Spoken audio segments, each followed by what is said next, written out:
북한은 사회주의 국가다. 이건 잘못됐습니다. 북한은 봉건 왕조죠. 그리고 출신 성분 양반 쌍놈 그대로 남아있고 내세우는 이념이 평등이라고 했는데 가장 평등하지 않은 사회가 북한입니다. 굶어 죽으면서 느낀 게 그거죠. 국가가 이제는 우리를 돌봐주지 않는구나. 나를 벌어먹인 사람은 부모지 당과 김정은이 아닌 거죠. 김정은에 대한 충실성 아주 희박해졌다고 보면 됩니다. 김정은 아직 40도 안 됐는데 11살밖에 안 되는 딸을 조급함이 느껴지지 않습니까?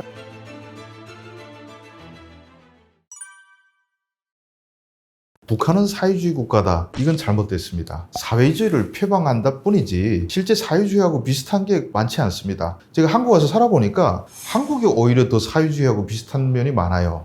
우리가 뭐 노인들 고령연금 주지 않습니까? 이게 사회주의적 시책이 아닙니까? 아프면 누구나 병원 갈 수 있잖아요. 돈 없어서 병원 못 가는 사람 그렇게 많지는 않잖아요. 이게 사회주의입니다. 근데 북한은 명색만 사회주의지 사회주의라고 착각하면 안 돼요. 사회주의 간다고 해놓고 사실상은 정말 세계의 유래를 찾아볼 수 없는 그리고 나쁜 것만 갖다가 조합해놓은 괴기한 나라가 생겨난 겁니다. 통치 형태에 있어서 북한은 이건 봉건 왕조죠. 왕조 국가입니다. 세습하는 거. 그 다음에 군국주의적 요소가 있어요. 뭐 성군 정치, 군인 내수 이 군국주의적 요소거든요. 그 다음에 뭐 노예제, 출신 성분 만들어 놓고 노예제 사회가 그대로 존치하고 있고 그리고 내가 반항하면 8천까지 멸종하지 않습니까? 이거는 한 우리나라 500년 전에 있던 멸문지화, 가문 없애버리고 이런 식으로 정말 나쁜 것들만 그리고 출신 성분 양반 쌍놈 그대로 남아있고 그건 사회주의 본 모습이 아니고 사회주의 변절이라고 봐야 되는 겁니다. 그러니까 북한은 공식 국호가 조선민주주의인민공화국입니다. 조선은 뭐 그렇다 치고 민주주의 여러분들 다 아시다시피 민주주의하고 가장 거리가 먼 나라가 북한입니다. 어디 뭐 선거할 자유가 있습니까? 없지 않습니까?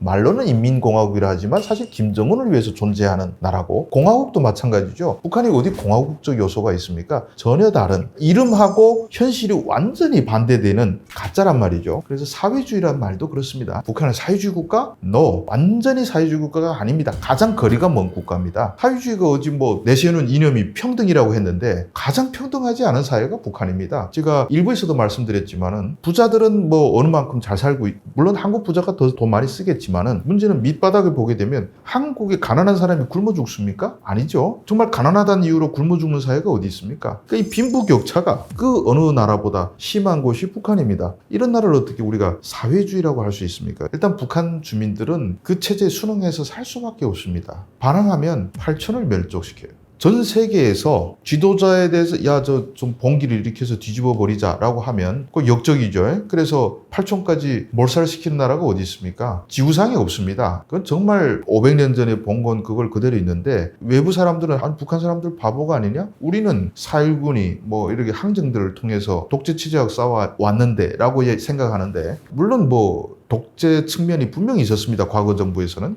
그 박정희 정부 독재 체계라고 그렇게 욕하지만은 그래도 그 독재라는 정의 정부에서도 야당 지도자가 있었고 언론이 존재했습니다. 억울한 죽음을 써줄 수 있는 언론이 있었죠. 뭐 김주열 군이 최루탄 시신으로 떠올랐다. 신문에 난단 말이죠. 그래서 사람들이 다 알고 분노하지 않습니까? 북한은 그런 게 없어요. 언론이 존재하지 않고 야당, 우리 뭐 김대중 그리고 김영삼 같은 야당 지도자들 북한에서 존재할 수 있습니까? 뭐 말 한마디 하면 다 죽여버리고 8촌까지 멸종시키는데 그래서 그런 사회에서는 한글한 게 있을 수가 없습니다. 왜냐하면 한글하는 것은 사실 이런 측면 내 개개인이 점이면 점들이 연결돼서 선이 돼야 됩니다. 이게 뭐 조직이라고 볼 수도 있죠. 지하 조직 이렇게 이 선들이 하나만 가지고 안 됩니다. 여러 개의 선들이 모여서 면이 됐을 때 일어납니다. 근데 북한은 선과 선을 연결할 수 있는 끈들을 다 차단돼서 감시하고 8촌 멸종하고 하다 보니까 일어날 수가 없습니다. 그래서 예전에 처음에 반항하던 사람들 다 죽었죠. 그 사회에서 머리를 숙이고 거기에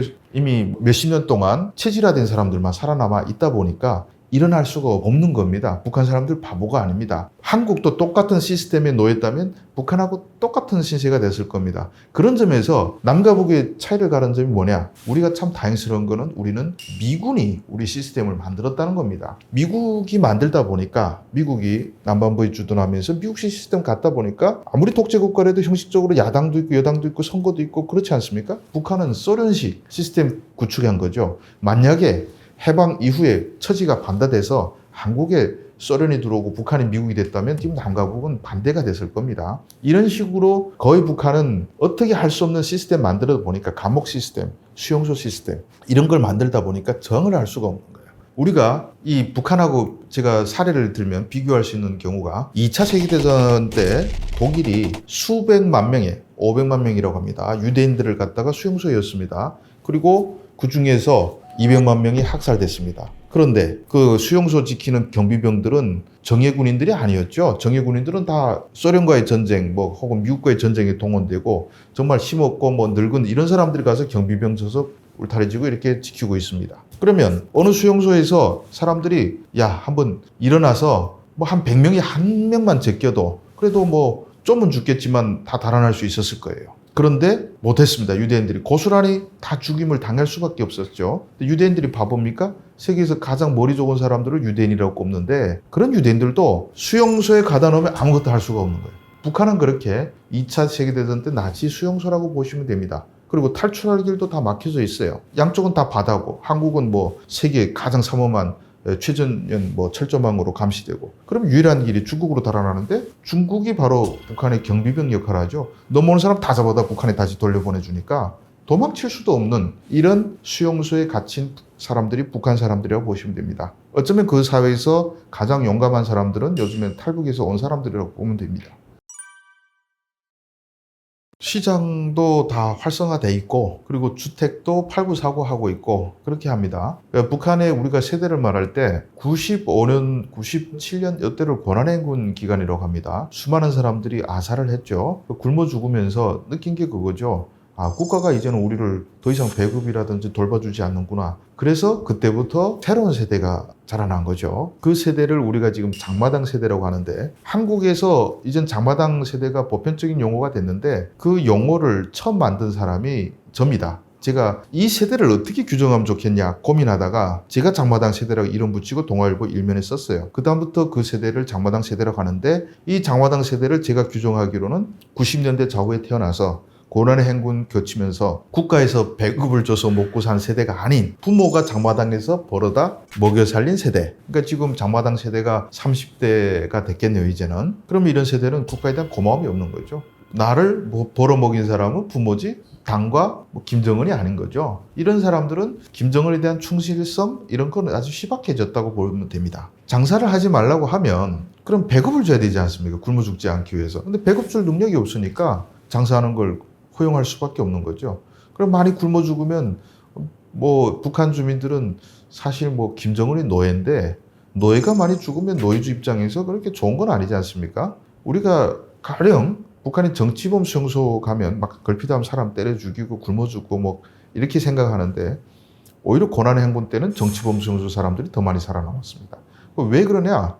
정치범 수용소는 들어가자마자 노예입니다. 그건 합법적인 노예예요. 탄광 들어가면 맨날 탄광, 석탄을 캐야 되고 농사 짓는 사람 이렇게 갈라져 있는데 이들의 생산 양은 어디 가냐? 국가보위부에 갑니다. 그럼 보위부에서 자기들 나눠줍니다. 석탄 나눠주고 쌀 나눠 먹고 그 축산해서 돼지고기 나오면 지들이 먹습니다. 그런데 그 수용소에 있는 노예들이 다 죽었다. 지들이 배고픈 거죠. 그러니까 어쨌든 먹여는 준단 말이죠. 노예가 죽을까봐. 그래서 덜어 죽고 정말 인간 이하의 짐승 취급을 받는데 그래도 먹는 짐승이란 말이죠. 근데 그 중에서 또 구타당해 죽고 어찌고 해서 사고나 죽는 사람도 있을 수 있지 않습니까?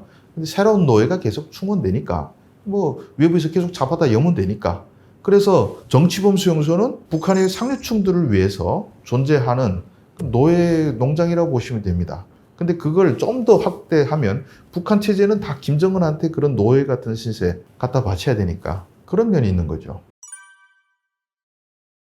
김정은 선물로 준 아파트 파는 사례가 아주 없지는 않을 겁니다. 원래 김정은 선물 준 아파트는 팔 수가 없어요. 심지어 개조도 못합니다. 2012년에 김정은이가 처음 집권하자마자 평양시 중심부에 있는 창전 아파트라는 것을 건설하고 그 아파트에 가서 일부 하층민들한테도 준다는 걸 보여주기 위해서 정하층민은 아니고 평양기계대학의 교원한테 이렇게 그것도 아파트 받았습니다. 그 교원이. 그래서 김정은이가 방문한 집이 그 교원 아파트를 이렇게 샘플로 방문했죠. 그 아파트 가니까 한 70대 할머니도 있었습니다. 그래 김정은이랑 이설주 가서 설거지도 하고 뭐 생쇼를 했죠. 할머니 오래오래 사세요 갔는데 그 할머니가 6개월 뒤에 얼어 죽었습니다. 왜 얼어 죽었냐? 김정은이가 한번 방문하고 가면 아파트 출입문 위에 김정은 동지가 방문하신 집 매월 며칠 이렇게 빨간 현판이 붙습니다. 이때부터는 내 집이 아니고 거의 사적 건물입니다. 사적 건물은 구조 변경을 할 수가 없습니다. 김정은이 방문한 그 상태를 유지시켜야 되기 때문에 그래서 다른 집은 뭐 윗집 아랫집은 보통 추우니까 구두를 국가에서 설치해준 구두를 뜯어내고 석탄대게끔 개조를 합니다. 온수난방이 안 오니까. 근데 지을 때는 온수난방을 막 지어버리거든요. 근데 이 집은 구두를 뜯을 수가 없는 거예요. 그러니까 그 아파트 몇십 층 꼭대기에서 겨울에 온수가 안 오면 그러면 추위에 떨어야 될 거 아닙니까? 근데 할머니가 무슨 힘이 있어서 엘리베이터도 없는데 내려갔다 왔다 하겠습니까? 찬 냉장고에 앉아있다 이렇게 생각해 보시면 됩니다. 그래서 그해 첫 겨울이 오자마자 그 할머니가 얼어 죽었습니다. 그러니까 그렇게 이거는 거의 뭐 손 못 다치고 근데 뭐 선물로 뭐 예술인한테 줬어. 내가 정말 어려워졌어요. 그럼 원래 팔아먹습니다. 근데 문제는 이건 진짜 목숨 내대고 이판사판 그거 들키면 처벌받습니다. 뭐 보통 주변에서 잘 말은 안 하죠. 서로가 다 부정이 다 있기 때문에 눈 감아 주기 때문에 뭐 그런 사례가 있을 수도 있습니다. 북한이 4대 세습을 한다는 건 이미 뭐 누구나 다 알고 있지 않습니까? 그 체제에서 왕조인데 세습하지 않으면 누구 다른 사람한테 넘겨졌지 않습니까? 그럼 내 일족이 멸족됩니다. 왜냐하면 새로 가족이 아닌 사람이 자기를 잡게 되면 당연히 첫 번째 하는 건 김씨 일가를 다 죽여버려야 내가 권력을 차지할 거 아니겠습니까? 김일성도 역시 처음에 그랬고요. 그러니까 내 혈육한테 물려주지 않으면 우리 가문이 다 죽어요. 그래서 가문한테 물려줄 수밖에 없습니다. 이거 뭐 너무 먼 얘기라고 생각하시면 안 됩니다. 우리도 뭐 재벌들이 많지 않습니까? 재벌들 내려가는 거 보십시오. 아들한테 다 상속돼 내려가야지 삼자한테 넘겨준 거 봤습니까? 싸위한테도 안 줘요. 우리 핏줄이 아니면 같은 성씨 씨족이 아니면 이건 남한테 넘겨줄 수가 없는 거예요. 그래서 당연히 자식한테 김정은이가 넘겨줄 수밖에 없는데 근데 김정은이 자식이 아들과 딸 그리고 그 밑에 한 명 성별이 밝혀지지 않은 뭐 자식이 있다 이렇게 알려져 있는데 우리가 김정은 가문을 알 수가 없습니다. 왜냐하면 김정은 자체도 그렇게 튀어나오기 전까지는 김정은이 있는지도 우리가 몰랐지 않습니까? 왕이 여기가 씨를 만들고 여기가 씨를 만드는데 우리가 어떻게 압니까? 다 숨어서 키우는데 알 수는 없어요. 그래서 김정은의 아들이 있다. 김주애보다 나이 든 아들이 있다. 있는지 없는지 모르겠지만 있다고 가정합시다. 그런데 김주애보다 한 서너 살 많은 아들이 있는데 그러면 왜 아들을 안 내세우고 딸을 내세우냐? 라고 생각할 수 있는데 제가 봤을 때는 저래도 김주애부터 내세울 것 같습니다. 왜냐하면 딸은 반발이 적지 않습니까? 북한에서는 그래도 아들 위주로 이 세습이 됐기 때문에 남아선호 사상이 강하죠. 뭐 우리도 재벌이 다 아들 받지 않습니까? 근데 아들부터 내세우면 북한 사람들 어떻게 생각합니까? 아 저놈이 우리를 통치할 놈이구나 해가지고 어렸을 때부터 온갖 증오의 눈길을 다 받을 거 아닙니까? 딸은 좀 귀엽잖아요. 그리고 설마 쟤를 내세우겠어 이런 생각이 드니까 4대 세습이 있다는 거 내 자식이 있다는 건 보여주면서도 세습의 당위성을 설명하면서도 북한 사람들이 반감이 덜하죠. 그런데 나중에 아들을 갑자기 툭 튀어나왔어요. 그러면 이 권위를 가진 김주애를 이 아들을 보좌하게 하면 자연스럽게 이 아들의 권위가 높아지는 겁니다. 벌써부터 등장시켜서 오만 구설수를 만들 필요는 없다는 거죠. 이게 첫 번째 가설이고 또 하나는 뭐 아들이 있었는데 뭐 변변치 않거나 뭐 죽었거나 했을 수도 있잖아요. 정말 김주애가 될지도 모릅니다. 근데 그건 우리가 알 수가 없는 거예요. 우리가 억측일 뿐이지 설명할 수가 없는 겁니다. 근데 우리가 여기서 유념해서 봐야 되는 것은 자 김주애를 11살 때부터 굳이 꺼내놔야 되냐라는 점을 우리가 파악할 필요가 있습니다. 왜냐하면 모든 우리나라 기업들도 마찬가지고 미국도 마찬가지죠. 이 창업주들은 내가 회장입니다. 그러면 자식한테 설사 물려준다 해도 보통 60세 이후 지나서 후계 세습 과정에 들어갑니다. 왜냐하면 아무리 자식이라도 권력이 넘어가는 순간 내 힘은 빠질 수밖에 없어요. 그래서 천천히 60 넘어서 누구한테 줄까 해가지고 아들을 정해서 넘어가는 것이 일반적인 우리 상식인데 김정은은 아직 40도 안 됐는데 갑자기 11살밖에 안 되는 딸을 등장시켰어요. 그러면 이건 뭡니까? 조급함이 느껴지지 않습니까? 일반적인 사람이면 내가 60살 전에 죽지는 않지 라고 생각하는데 김정은이가 11살 딸을 꺼내놓은 걸 보면서 저는 김정은이가 건강에 자신이 없구나. 이미 보통 체형이 아니지 않습니까? 저 정도 체형이면 벌써 고혈압, 당뇨 뭐 이런 거 다 시달리고 있습니다. 그러니까 내가 언제든 이게 혈관이 튀어가지고 죽을 수도 있잖아요. 아버지가 그렇게 죽고 할아버지가 갑자기 다 죽었습니다. 심혈관 질병으로. 저 집 내역은 심혈관 계통이 고장나서 죽습니다. 김일성 심근경색, 김정일 뇌졸중, 혈관이 툭 트여서 죽습니다. 그걸 다 봤단 말이죠. 그럼 나도 언제 자다가 툭 트여서 죽을 수도 있잖아요. 거기다 거의 150kg인데 언제 튀든 문제가 되지 않을 수가 없습니다. 그러면 김정은은 내가 언제든 죽을 수 있으니까 내 건강 자신할 수 없으니까 빨리 후계 구도를 만들어 놔야 되겠다. 그러려면 딸을 내세워가지고 딸이 뭐 자기 권력 뺏어가는 일은 없을 거니까 그 4대 세습사학은 벌써 시작했습니다. 저는 이거는 어쩌면 김정은이가 오래 살지 못한다는 자기 그 뭔가 그런 걸 예감한 거 아니냐라는 생각이 듭니다.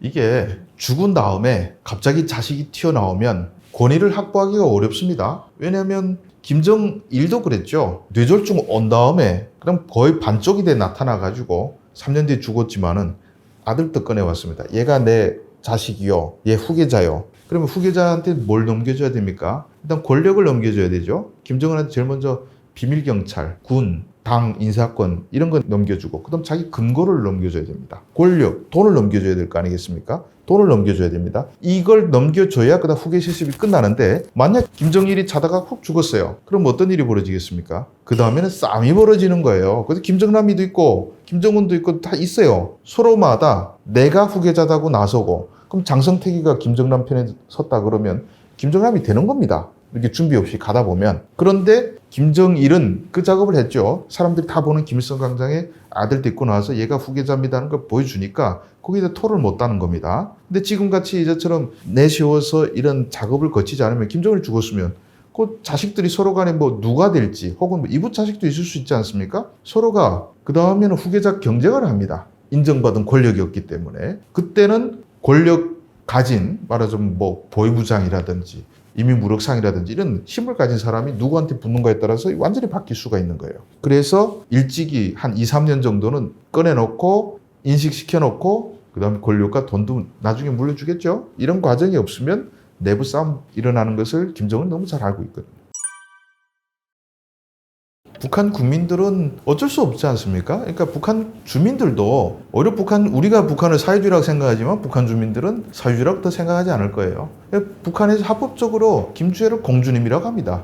사회주의가 어떻게 공주님이 됩니까? 공주님 나타났어 해서 술자리 먹으면서도 이번에 또 공주님 나왔네. 김주애라고 하면 잡아가니까 그냥 공주님이 인정을 한 게 아니고 그냥 공주님이라면 안 잡아가거든요. 뭐 이런 식으로 하는데 이거에 대해서 이제 북한 사람들은 자기들이 왕조에 산다 생각하고 체념했죠. 왜냐하면 앞서 제가 말씀드렸지만은 수용소에 갇힌 사람이 뭐 하겠습니까? 그러니까 체념하고 그래 뭐 어차피 우리가 세습되는 나라니까 이런 나라에 사는데 어쩌겠어 이렇게 체념을 하는 겁니다. 내가 싸우면 내가 팔쪽이 멸족됩니다. 그러니까 무서워서 못 나서는 거죠. 그래서 이런 후계구도 뭐 이런 것들은 저도 주성아 TV 제가 3년 동안 북한 얘기만 열심히 떠들어 왔는데 보다 많은 북한 얘기에 대한 것들을 우리가 볼 수 있을 겁니다. IT 산업과 반도체를 전체적으로 함께 볼 생각입니다. 왜냐하면 반도체는 IT 산업을 이루는 근간이고 핵심이 되기 때문에 최근 서울에서는 물 들어왔을 때 노져야죠. 대형 평수 아파트 하나, 소형 하나, 한가 하나 바꿔도 돈이 남아. 이것만 아셔도 부동산의 가격 전망을 어느 정도 하실 수 있다.